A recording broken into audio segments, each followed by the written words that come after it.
Hi everyone, this is going to be a crude video. It's really going to be not the most high production quality video, but I wanted to do a quick video to compare a new Neve clone microphone preamp that I just bought.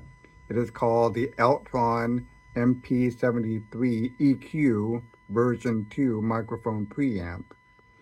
And I'm going to compare that with my Golden Age Pre-73, with the first one that they came out with. It's also a Neve clone microphone preamp.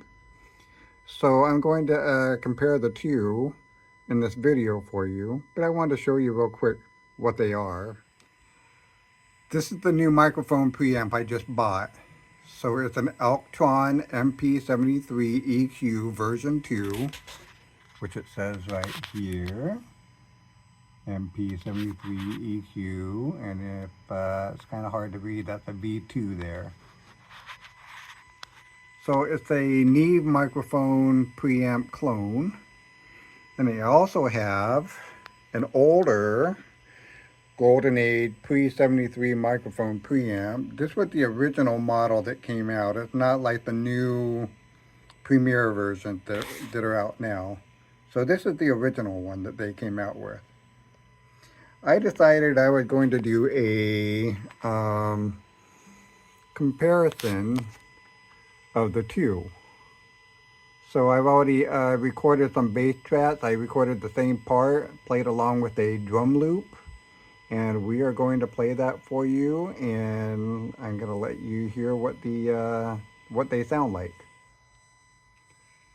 I've got still pictures here of the preamp when it came out of the box, and I will show you that from front to back.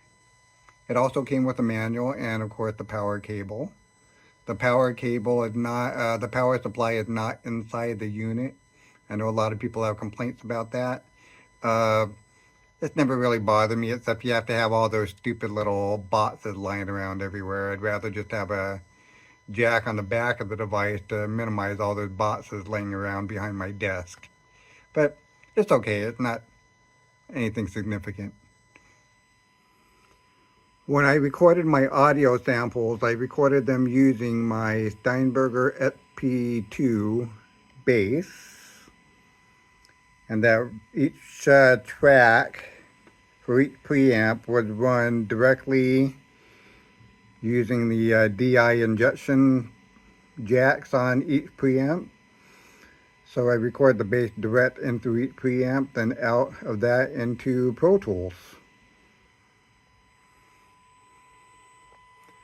So when I recorded the bass tracks, I recorded the DI tracks with no EQ first. So the Alctron was done first, then I did the Golden Age Project Pre-73. Neither one had EQ. I tried to match the levels between the two units to try to make them identical, as identical as possible, let's put it that way. And then I also did two more tracks on the Alctron with the EQ engaged. And so you'll hear the difference. One has a mid boost on it, and then the second one has a bass boost on it, and also a mid boost on it, but not as extreme as the first one. And you'll see that. I'll show that on the display, which one is which.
After comparing the two mic clones, and your opinions may differ, I feel like the sound of the preamps alone was very similar between the Alctron MP73EQ and the Golden Age Project Pre-73. To buy a Golden Age Pre-Q73, which is comparable to the Alctron MP73EQ, it would cost $650. The selling price for the Alctron was $390. The latest version of the Golden Age Pre-73 without the EQ is $350. So for $40 more, I got a clone Neve channel with an equalizer. I think it's a pretty great buy. Both are very well constructed and heavy. I don't know where Golden Age Audio actually built their products, but I suspect that, for the price, they are built in an Asian factory, but I don't know that for a fact. Clearly, Alctron is a Chinese product, so you need to make a choice about who you want to buy from. I really wanted to buy a Golden Age Premier Pre-Q73, but it really is far more expensive than I could afford to buy at this time. But if you can afford to buy from Golden Age, do it. My Pre-73 has been rock solid and reliable for 24 years.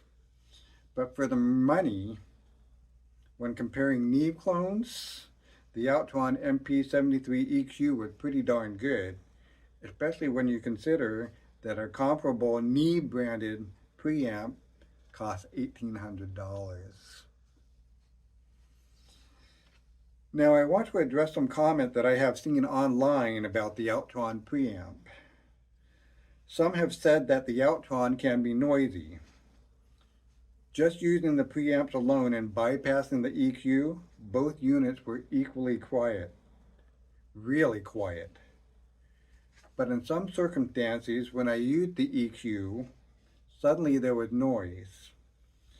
One thing that we need to remember is that EQ is essentially a filter, and all filters have the potential to introduce noise into your audio signal. On the second audio sample with the EQ engaged, there was a bit of noise on the track. On the first sample, there is not. The difference was how high I was boosting the EQ knobs. That will cause noise to happen if you don't pay attention to the gain staging on the boost pots. Once I turned the level down on the boost pots, the noise was gone. So if you buy an Alctron unit, just try to be aware of how high you boost the EQ levels, and all will be good in the world. So what am I going to do with the Golden Age Pre-73? I might keep it, but I don't get full bands in my studio to do tracking anymore, so I'm not sure how useful it will be to keep. I was checking into sending it out to be modified with capacitor and transformer upgrades, but that would cost me $350 today. I'll have to wait for a rainy day to do that. So there you have it. The Alctron is a worthy upgrade for your budget-conscious studio. Thanks for watching and have a great day.